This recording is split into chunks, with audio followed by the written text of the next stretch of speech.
예수님이 나시기 600여년 전에 그리스의 탈레스라는 철학자가 있었습니다. 이 사람은 그때 사람들한테 왕따를 당했습니다.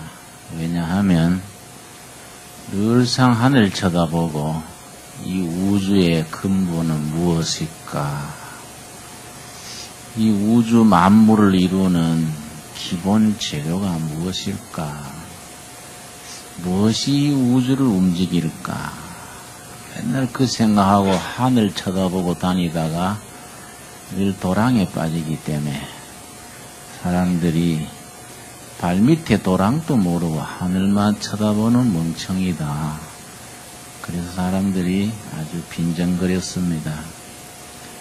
이 탈레스가 이 우주를 이루는 근본, 모든 물질, 사람의 사는 것, 별과 하늘, 모든 것이 이게 존재하게 하는 그 기본, 그게 무엇일까? 그걸 생각을 했는데 그 당시 사람들은 그것을 헬라어로 아르케가 뭘까? 모든 우주가 존재하게 하는 어머니 같은 존재. 그 아르케가 뭘까? 이 사람은 생각을 하다가 결론을 내리기를 물이다, 물. 물이 모든 것의 기본이다. 그렇게 얘기를 했습니다. 그런데 같은 시대에 아낙시메네스라는 사람은 아니다. 내가 생각할 때는 아르케는 물이 아니고 공기다, 공기. 왜냐? 조금만 쉬만 쉬어봐라 죽지 않냐. 공기가 있으니까 모든 것이 존재하는 거이다. 그랬는데 나중에 사도 바울이 에베소 교회를 개척했는 에베소 지역에 헤라크레이토스라는 사상가가 역시 있었습니다. 이 사람은 생각하기를 그 아르케라는 것이 그것이 무엇일까? 로고스다, 로고스. 그래서 이 사람 생각은 모든 만물은 변화한다. 만물 유전이라 그래서 판타르이. 만물은 변한다. 모든 만물은 변화하고 생성하고 이렇게 변화가 되는데 모든 만물을 변화하게 하는 기본, 우리 로고스다, 로고스. 그래서 그 뒤로 그 당시의 철학에서는 그 아르케가 로고스다. 로고스란 말이 그래서 진리, 혹은 무슨 신, 제1원인, 여러 가지로 말들 많았습니다. 사람마다 지 생각 자기가 하고 말하니까 다 여러 가지 의견이 나올 수밖에 없지요. 그 뒤에 600여 년 뒤에 예수님의 제자 요한이 같은 에베소시에서 요한복음을 쓸 때 첫 마디가 아르케, 태초에 태초에. 태초에란 말이 아르케입니다. 아르케, 로고스가 있었다. 로고스, 말씀. 그 요한은 자기의 체험과 신앙 고백을 따라서 아르케라는 것은 하나님의 말씀, 로고스다. 그렇게 시작을 했습니다. 요한복음 1장 1절 보겠습니다. 요한복음 1장 1절. 태초에, 이게 이제 성경 원문의 아르케입니다.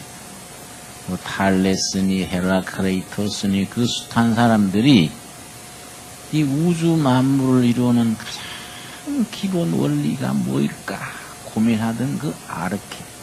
이걸 성경에 그 아르케는 말씀, 로고스, 말씀이 계시니라. 그래서 헬라 철학식으로 이 본문을 읽으면은 이렇게 됩니다. 아르케에 로고스, 말씀이 계시니라. 이 로고스는 하나님과 함께 계셨으니 이 로고스 말씀은 곧 하나님이시니라. 이렇게 됩니다. 2차 대전이 끝난 뒤에 유대인 정신분석학자로서 빅터 프랭클이라는 분이 있었습니다. 로고테라피라는 말로 아주 유명합니다. 그 사람은 자기의 정신질환자를 치료하는 이론에다가 이 로고스를 도입을 했습니다. 그래서 로고스 테라피, 테라피는 치료란 말이니까 말씀 요법 혹은 진리 요법, 우리나라에서는 의미 요법, 그렇게 이름을 붙입니다. 이 사람이 그 생각을 어디서 했냐면은 유대인이니까 히틀러 시대에 히틀러 수용소에 잡혀가서 그 수용소에 숱한 사람들이 죽어가는데 수용소를 4군데나 거치면서도 마지막까지 살아남았습니다. 그 경험을 바탕으로 자기 정신병 치료하는 이론을 발전시킨 거이지요. 자기 히틀러 수용소에 있을 때에 수많은 사람들이 절망하고 죽어가는 거예요. 어떤 여자는 유대인 여자가 자살을 했는데 수용소에서 자살한 사람을 우리식으로 하면 염하려고 이렇게 주머니를 뒤졌더니 쪽지가 하나 나왔어요. 절망 중에서도 살아남을 수 있는 건 용기다. 이런 쪽지까지 적어서 주머니에 넣고 다녔는데 결국은 자살을 했다. 이렇게 썼습니다. 그런데 이 사람이 마지막까지 살아남는 사람들이 자기 같은 경우 어떻게 해서 마지막까지 살아남은 사람들이 뭐이냐? 삶에 대한 의미, 살아남아야 될 이유, 어떤 고통과 절망, 가혹한 현실 속에서도 그 고통 속에 임하는 하나님의 손길, 하나님의 섭리, 의미를 깨닫는 사람은 최후까지 절망하지 않고 속에서 허물어지지 않고 살아남더라 해요. 그래서 빅터 프랭클 박사가 나중에 좋은 세월 만난 뒤에 그걸 정신치료에다가 적용하면서 인간에게는 의미에 대한 의지가 있다. will to meaning. 의미에 대한 의지. 어떤 좌절과 어떤 핍박과 고난 속에서도 삶의 의미를 깨닫는 사람은 그 의미를 붙들고 인생을 살아간다. 아무리 좋은 조건에서도 살아야 될 의미가 없는 사람들은 자포자기하고 자기를 파괴시킨다. 자기 치료 경험을 글로 썼는 거 읽어보니까 어느 날 밤 3시에 어떤 여자가 전화를 했어요. 프랭클 박사님, 난 지금 자살하려고 그럽니다. 자살하기 전에 지금 박사님 얘기 한번 듣고 자살하려고 지금 하고 있습니다. 그러니까 프랭클 박사가 놀래가지고 자매님, 인생은 살아남아야 될 의미가 있습니다. 견디셔야지요. 이걸 극복하시지요. 30분이 넘도록 설득을 했는데 자기가 쓰기를 어디까지 성공했냐 하면은 그러면 자살하는 걸 보류하고 자기 사무실에 한번 찾아오는 데까지 성공했다는 거예요. 그 다음날 그 자매가 사무실에 찾아왔어요. 찾아와서 박사님, 나 자살 안 하기로 했습니다. 그러니까 참 축하합니다. 인생은 살아야 될 의미가 있는 거지요. 열을 올렸더니 박사님, 제가 자살 안 하기로 결심한 건요, 박사님이 1시간 가까이 밤중에 의미고 얘기한 것 때문이 아니고요. 이 밤중에 나를 위해서 1시간이나 말해준 사람도 있구나. 그러니까 살만한 가치가 있겠다. 그래서 내가 안 죽기로 한 겁니다. 그랬다는 거예요. 살아야 될 이유. 인생 사는 것은 죽으려면 이유가 좀 많겠습니까? 2차 대전 뒤에 사람들이 너무 전쟁에 참혹한 현실, 인간이 인간에 대한 배반 때문에 상처를 받고 좌절을 할 때 전쟁기에 일어난 철학이 실존주의 철학입니다. 이 프랭클 박사도 자기는 유대인 수용소 그 가혹한 현실을 극복했으니까 실존주의 철학에 자기도 심취한 겁니다. 그래서 나는 실존주의 철학과 정신치료를 이렇게 결부시켰다. 뭐 이렇게 글을 썼습니다. 그런데 그때 실존주의 철학자들이 인간 실존이 부닥치는 3대 비극, 그걸 얘기했습니다. 인간이 부딪히는 3대 비극. 고통과 고독, 첫째입니다. 고통과 고독. 인간 사는 한 고통을 넘어설 수 없다. 고독을 넘어설 수 없다. 두 번째는 죽음. 세 번째는 죄. 누가 죽음을 넘어서냐. 인간 산다는 건 죄 짓고 사는 거다. 이거죠. 이 인간 실존이 가지는 3대 비극을 어떻게 극복하느냐. 이걸 철학자들이 각자 자기 나름으로 뭐 얘기도 했습니다. 빅터 프랭클 박사는 삶에 대한 의미를 깨달은 사람. 그 사람은 그 벽을 넘어선다. 인간이 인간으로서 넘어설 수 없는 벽, 인간이 부딪히는 그 비극은 실존 철학에서는 한계 상황인 겁니다. 한계 상황. 한계 상황이라는 것은 사람이 사람으로서는 절대 넘을 수 없는 벽, 거기에 죽음, 거기에 고통, 거기에 고독. 그래서 실존 철학에서는 인간이 고독한 것을 아주 좀 문학적으로 표현해서 독일어로 고독이 아인잠카이트입니다. 아인잠카이트 ist meine Heimat. 하이마트는 고향이야. 고독이 인간의 고향이다. 이걸 넘어설 수 있는 길이 없다. 이게. 죽음이라는 거, 인간이 죄 짓고 산다는 거, 인간이 넘어설 수 없는 벽이다. 이 벽을 어떻게 넘어서느냐? 세례 요한복음을 쓴 저자는 그 아르케 로고스다. 로고스를 자기가 받아들이는 사람, 바로 그 벽을 넘어서는 것이다. 그래서 헬라 철학의 단어를 그대로 복음으로 끌어들여서 성경을 쓰고 있습니다. 요한복음 1장 1절 우리 다시 돌아오겠습니다. 태초에 말씀이 계시니라. 이 말씀이 하나님과 함께 계셨으니 이 말씀은 곧 하나님이시니라. 그런데 그 로고스인 말씀이 이 세상에 왔는데 세상 사람들이 어두움에 살기 때문에 로고스를 알지를 못해. 로고스 말씀은 빛 대신 말씀인데 어두움에 사는 사람이 빛을 받아들이지를 못해. 근데 그 빛인 로고스를 받아들이는 사람, 영접하는 사람, 곧 믿는 사람은 어두움의 자녀에서 빛의 자녀, 하나님의 자녀로 바뀐다. 이게 1장 12절입니다. 요한복음 1장 12절. 우리 한번 같이 읽겠습니다. 영접하는 자, 곧 그 이름을 믿는 자들에게는 하나님의 자녀가 되는 권세를 주셨으니 빛 대신 로고스, 말씀이신 하나님을 영접하는 자, 자기의 삶의 의미로, 진리로, 주인으로 모셔드리는 자, 곧 뭐하는 자라고요? 믿는 자.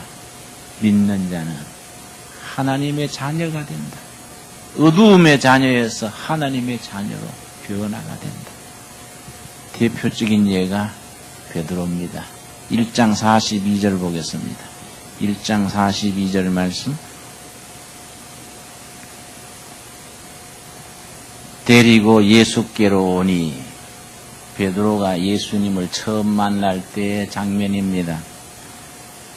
예수님을 처음 만났을 때 베드로의 형제 안드레가 그 형제 베드로를 예수님께로 데려왔습니다. 데리고 예수께로 오니 예수께서 보시고 가라사대 너가 요한의 아들 시몬이니 장차 게바라 하리라 하시니라. 게바는 번역하면 베드로라. 베드로가 예수님 만나기 전에 누구라고요? 시몬입니다. 정말 별 볼 일 없는 사람입니다. 어느 꼴짝이는 골목 가도 만날 수 있는 사람. 그저 막걸리나 먹고 장기나 뜨고 그렇게 살다가 갈 사람. 그 사람이 예수님을 만났기 때문에 로고스, 말씀, 진리, 빛 대신 예수님을 만났기 때문에 시몬이 베드로로 변화된 겁니다. 이게 복음의 역사지요. 여러분, 그 베드로가 예수님을 두 번째 만났을 때 얘기가 누가복음 5장 첫 부분에 나옵니다. 베드로가 아직 예수님을 따르기 전에 갈릴리 호수에서 배 잡으려고 그물질하고 있는데 밤새 그물 던졌는데 붕어 한 마리 못 잡았다고 되어 있습니다. 누가복음 5장 3절입니다. 예수께서 한 배에 오르시니 그 배는 시몬의 배라. 육지에서 조금 뛰기를 정하시고 앉아서 배에서 무리를 가르치시더니 말씀을 마치시고 시몬에게 이르시되, 같이 읽겠습니다. 깊은 데로 가서 그물을 내려 고기를 잡아라. 깊은 데로 가라. 저는 이 말씀이 참 좋아요. 읽을 때마다 저하고 생각하게 합니다. 예수님이 베드로께 시몬에게 이르신 말씀은 고기 잡는 그물을 깊은 데로 던지라는 말씀이지만은 나는 이 말씀을 넓게 해석을 합니다. 인생 사는 그물을 깊은 데 던지시오. 평생 사는 삶의 그물을 우리 영혼의 깊은 곳에, 그 로고스의 세계, 진리의 세계, 살아계신 하나님을 만나는 우리 영혼의 깊고 깊은 곳에 거기에 그물을 던지시오. 베드로가 뭐라고 대답했습니까? 5절입니다. 우리 같이 읽겠습니다. 시몬이 대답하여 가로되, 선생이여, 우리들이 밤이 맞도록 수고를 하였으되 얻은 것이 없지만은 말씀에 의지하여 내가 그물을 내리리이다. 말씀을 의지하여 내가 밤새도록 그물을 던졌지만은 빈 그물만 남았는데, 그렇지 않습니까?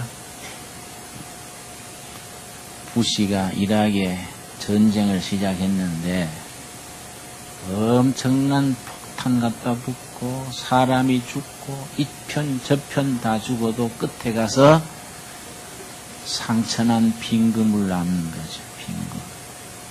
인간 역사가 수천 년 수만 년 내려오면서 숱한 전쟁하고 정치를 하고 경제를 하고 자식나 기르고 결국은 손에 쥐는 게 뭘까요? 빈 그물, 빈 그물.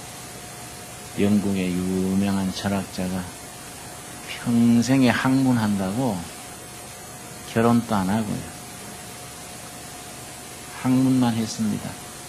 그 사람이 쓴 책이 많은 책이 18권인데 70 가까이 와가지고 자기 무릎팍에다가 18권 책을 한테 쌓아놓고 한숨을 푹 쉬면서 그래도 손자보다 못하겠구만. 손자는 쓸데없는 책 쓰지 말고 장가 가서 손자나 볼걸. 그 말이에요.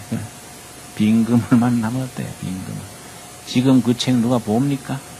어딘지도 몰라요. 어디 도서관만 비좁게 하지 뭐 아무것도 아니대. 그렇지?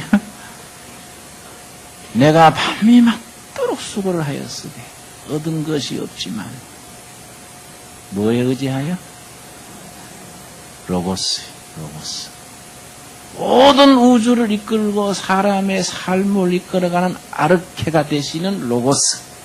그 말씀, 그 진리, 진정으로 인간이 살아야 될 의미 자체가 되신 로고스에 의지해서 내가 그물을 깊은 데 던지겠습니다. 그랬더니 한 배 가득히 고기를 잡았다. 그런 놀라운 체험을 한 뒤에 베드로가 뭐라고 했습니까? 주여 나를 떠나소서. 나는 선생님 같은 위대한 분을 감당을 할 수 없습니다. 그 말 했지요? 8절입니다. 8절. 8절 우리 같이 읽읍시다. 시몬 베드로가 이를 보고 예수의 무릎 아래 엎드려 가로되 주여 나를 떠나소서 나는 죄인이로소이다. 로고스 대신 진리 대신 생명이요 빛이 되신 주님의 그 능력, 인격 거기에 부딪혔을 때 자기 자신의 한계를 느껴. 내 같은 이런 참 속물이 위대하신 분 앞에 감당 못하겠습니다. 나를 떠나시옵소서. 그러나 이 말씀 읽으면 우리 남양만 할빈교회 집사님 생각이 나요. 지금은 장로님이 됐습니다만 청계천 철거할 때 같이 내려가서 바닷가에 간척을 하고 바닷가에 말뚝 박고 그물을 쳐놓고 그걸 정침한 거예요. 하루 2번씩 가서 숭어니 무슨 고기 건져다가 우리 반찬거리 했습니다. 그 정침한 의장을 맡겼는데 이 말씀 읽다가 확실히 베드로하고 나하고는 차이가 있는 것 같습니다. 그래서 뭐요? 그랬더니 확실히 배씨가 말이요. 내 김씨보다 질적으로 다르다. 내 같으면 이럴 때 주님 동업합시다. 응? 동업합시다. 응? 선생께서는 하루에 한 번씩만 어디 던지시오. 이 말만 해주면 실천은 내가 해가지고 팔아가지고 반가름합시다. 그러면 내가 11조도 낼 끼고 이래 할 끼인데 그 횡재를 만나서 나를 떠나소서. 야, 참 확실히 수준이 높다. 말이 되지요. 예? 나를 떠나소서. 나는 선생님 같은 위대한 분을 감당할 제비가 못 됩니다. 여러분, 그 베드로가 예수님의 로고스, 이 땅에 오신 말씀 로고스에 그 영혼이 부딪혔을 때 거기에 자기 삶을 투자했을 때 위대한 사도로 바뀌는 겁니다, 여러분. 이게 복음의 역사 아니겠습니까? 안 그렇습니까? 예수를 믿는다는 것은 거기에 진면목이 있는 거 아니겠습니까? 여러분, 거기에 수가성 우물가에서 만났던 여인의 경우가 더욱 두드러집니다. 요한복음 4장입니다. 요한복음 4장. 예수님께서 사마리아를 향해 사마리아를 거쳐 가시는데 수가란 마을의 우물가에서 한 여인을 만났습니다.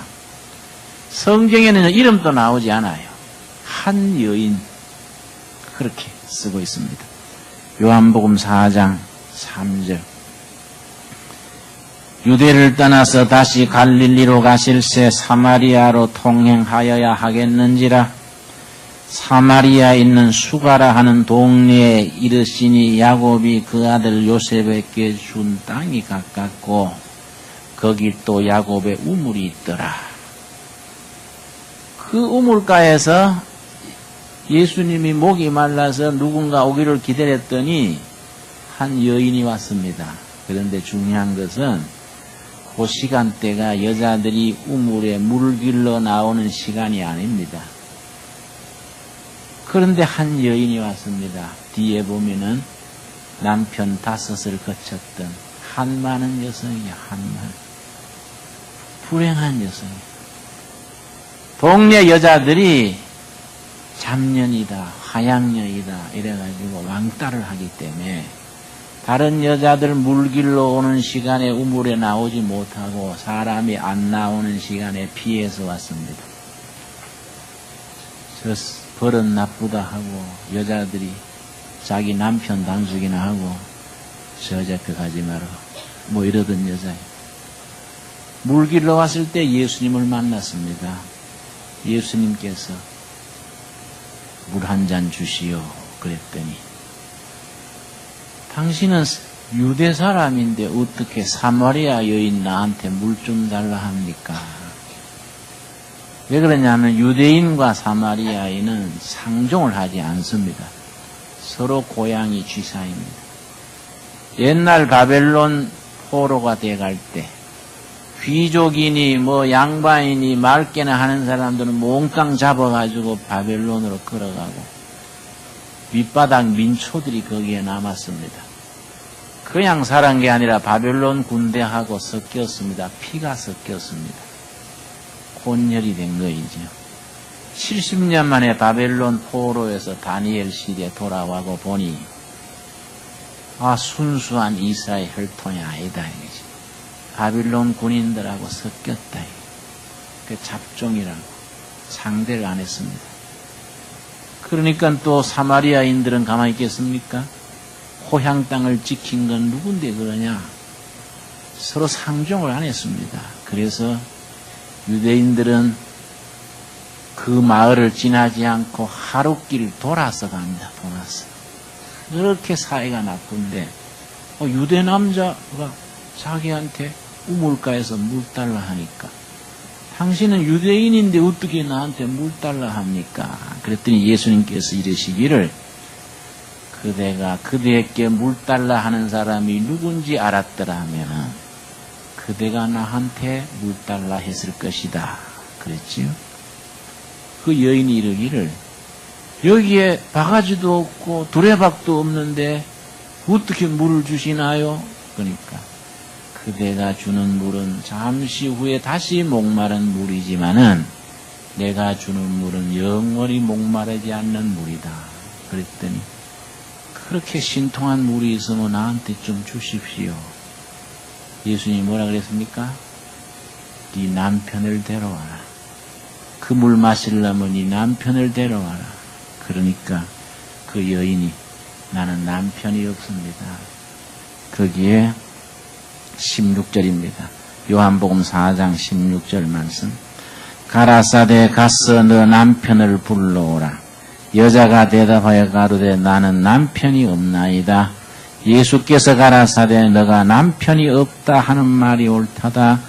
너가 남편 5이 있었으나 지금 있는 자는 너 남편이 아니니 너 말이 참되도다. 이 여인이 얼마나 불행하게 살았던지 그 얘기가 나옵니다. 남편 5을 지나쳤지만은 지금 동거하는 남자도 남편이 아니고 오다 가다 만나서 잠시 몸 썩는 남자지 네 남편이 아니다. 나는 이 말씀 읽을 때마다 우리 자신의 모습을 말해준다 생각합니다. 우리가 좀 신앙적으로 본질적으로 생각해서 우리가 다 세상에 5 남편 거치는 그 여자와 비슷해요. 돈이란 남편을 찾아서 김서방이지요. 권력이란 남편을 찾아서 권서방이 되겠습니다. 쾌락을 찾아가지고 그는 무슨 서방입니까? 오서방이라 하면 될까요? 학문을 하면 행복할까 해서 문서방이 되죠. 명예를 찾아서 목사님들도 스님들도 명예라면 칼부림 납니다. 여러분. 나는 그 무슨 조계종 그 무슨 싸울 때 보면요, 그 장가도 안 가고 고기도 안 먹는 스님들이 막 무슨 뭐이 되려고 막 칼부림 하나 보면요, 야, 참 명예라는 것이 명서방이 참 대단하구나. 우리가 5 남편을 찾아서 헤매는 사람들이에요. 네가 5 남편을 거쳤으되 지금 또 네 남편이 없도다. 그 예수님이 그 말씀에 그 여인이요 선지자로서이다. 그 다음에 그렇게 불행하게 살았으면서도 자기 마음속에 간절한 로고스를 삶의 근본 아르케를 찾아서 고민하고 잠 못 자고 갈등하는 자기 내면의 문제가 나오는 겁니다. 여러분, 그래서 겉으로 보고 사람을 평가하면 안 돼요. 아무리 미미하고 아무리 보잘것없는 사람도 그 영혼 속에서는 내 마음 속에 뭔가 바르게 살았으면 내가 그것을 위해서 살다가 그것을 위해 죽을 수 있는 의미를 진실을 만났으면 그 요구와 갈등이 있는 겁니다. 그 여자가 뭐라고 물었습니까? 21절입니다. 20절 말씀. 우리 조상들은 이 산에서 예배하였는데 당신들의 말은 예배할 곳이 예루살렘에 있다 하더이다. 선생님 보니까 선지자신데요. 그럼 어디서 예배 드려야 되나요? 당신들 유대인들은 예루살렘 성전에서 예배 드려야 된다 하고 우리 사마리아 사람들은 모리아산 여기서 예배 드려야 된다 하는데 모리아산이 옛날 아브라함이 아들 이삭을 번제로 드리려 했던 그 자리 거기에 성전을 세우고 거기서 예배 드려야 된다는 겁니다. 근데 예수님께서 뭐라고 했습니까? 그거는 공간 종교다. 장소, 형식 그런 게 문제가 아니다. 어느 장소, 어느 교파 그게 문제가 아니다. 진정한 예배는 뭐이냐? 23절입니다. 23절. 아버지께 참으로 예배하는 자들은 신령과 진정으로 예배할 때가 오나니 곧 언제입니까? 이때라. 예루살렘이냐 사마리아냐 장로교냐 침례교냐 그런 거 아니다. 지금 이 자리 로고스 대신 하나님 앞에 무릎을 꿇는 이 자리다. 곧 이때라. 아버지께서는 이렇게 자기에게 예배하는 자들을 찾으시느니라. 24절 같이 봅시다. 하나님은 영이시니 예배하는 자가 신령과 진정으로 예배할 자니라. 그랬더니 그 여인이요 참 신통한 얘기합니다. 자기 마음속에 그 자기 산많은 청춘 속에서 그 영혼 깊은 곳에서 항상 자기 속에서 일어나던 영혼의 갈증 그걸 얘기합니다. 25절. 여자가 가로되 메시아 곧 그리스도라 하는 이가 오실 줄을 내가 아노니 그가 오시면 모든 것을 우리에게 고하시리이다. 이 말을 바꾸면은 선생님 저도 나를 구원해 주실 메시아 그리스도를 밤낮 기다리고 있습니다. 남자 5끝이도록 방황하고 고민하고 잠 못 자고 이 서러웠던 인생을 극복해 줄 수 있는 그 메시아 이 땅에 오신 하나님을 나는 기다리고 있습니다. 그분 메시아가 오시면은 나를 구원해 주실 줄로 그분을 기다리고 있습니다. 예수님께서 뭐라고 했습니까? 26절이죠. 긴 세월에 기다리던 그 예수, 메시아가 자기 눈앞에 있는 겁니다. 26절. 예수께서 이르시되 너게 말하는 내가 그러다. 네 앞에 있는 내가 바로 네 인생을 걸고 네 심령 깊은 곳에서 기다리는 메시아다. 그 여인이 메시아를 만난 뒤에 어떻게 했습니까? 28절입니다. 여자가 물동이를 버려두고 동네에 들어가서 사람들에게 이르되 나의 행한 모든 일을 내게 말한 사람을 와보라. 이는 그리스도가 아니냐. 예수님을 만난 그 일로 지난 세월 다 묻어버리고 전도자가 됐어요. 전도자. 이게 인간의 변화입니다. 별 볼 일 없이 밑바닥에서 하늘 쌓고 살던 인생이 로고스 되시고 빛 되시고 진리 자체이신 예수님을 만남으로써 위대한 삶으로 변화되는 겁니다. 여러분 전라남도 신안군 한 섬에 외동딸이 있었습니다. 자유당 때입니다. 고이 길러 호강하고 살았던 이 딸이 이웃 섬에 시집을 갔습니다. 남편하고 평생 행복하게 살 줄 알았는데 신혼생활에 꿈같은 세월을 자기 지냈는데 3년, 4년, 5년 지냈는데 자식이 태어나질 않아요. 자식을 못 낳아요. 그 믿던 남편이요. 시어머니 여러 주위의 사람들이 니 그럼 어떡하냐 대가 끊어진다. 다른 첩 데리고 사는 거예요. 자식 보려고. 다른 여자하고 사는 거예요. 너무너무 탄식을 했어. 내 아는 죽는 길밖에 없다. 그 바다에 빠져 죽으려니 이 동네 사람들이 자기 시체를 건져가지고 그게 꼴이 말이 아니겠다. 아무도 모르는 데 가서 죽자. 사람 많은 서울 가서 죽자.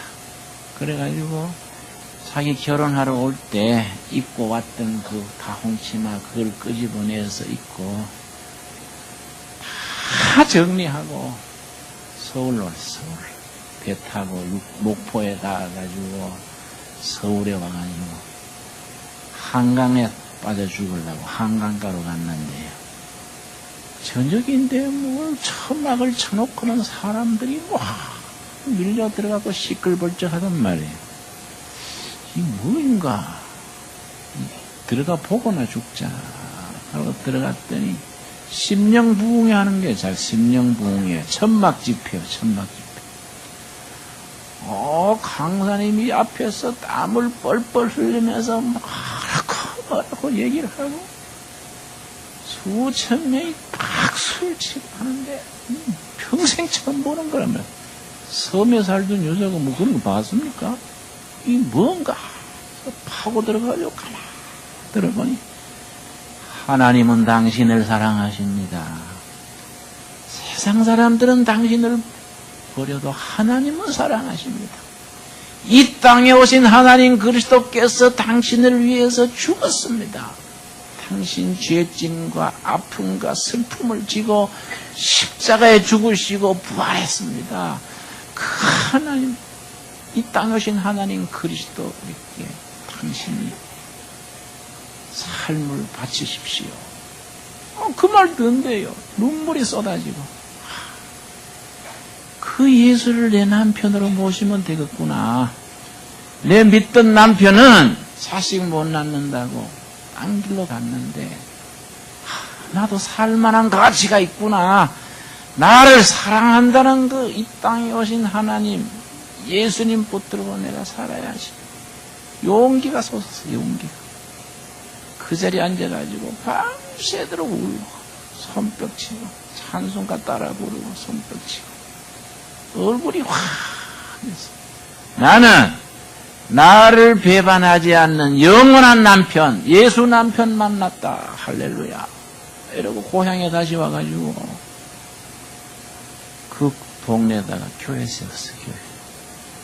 사람들을 길러가지고 또 다른 섬에 교회 세우고 그래서 그 밑에서 일꾼들이 많이 배출됐습니다. 저 CCC의 김중곤 목사님 같은 거. 다 그 밑에 그늘에서 나온 사람들이에요. 한 여인이 자기 로고스 대신 생명 대신 참 진리이신 예수님을 만나서 그 삶이 변화되고 가치관이 변화되고 살아야 될 의미를 진실로 깨닫게 될 때에 자신이 변화되고 세상이 변화되고 인생이 새로워지는 겁니다. 여러분 예수님께서 베드로에게 깊은 데로 그물을 던지시오. 깊은 데로 그물을 던지시오. 예수님께서 그 수가성 우물가의 여인에게 네 남편 5을 거쳤지만은 지금 또 네가 남편을 못 찾고 있구나.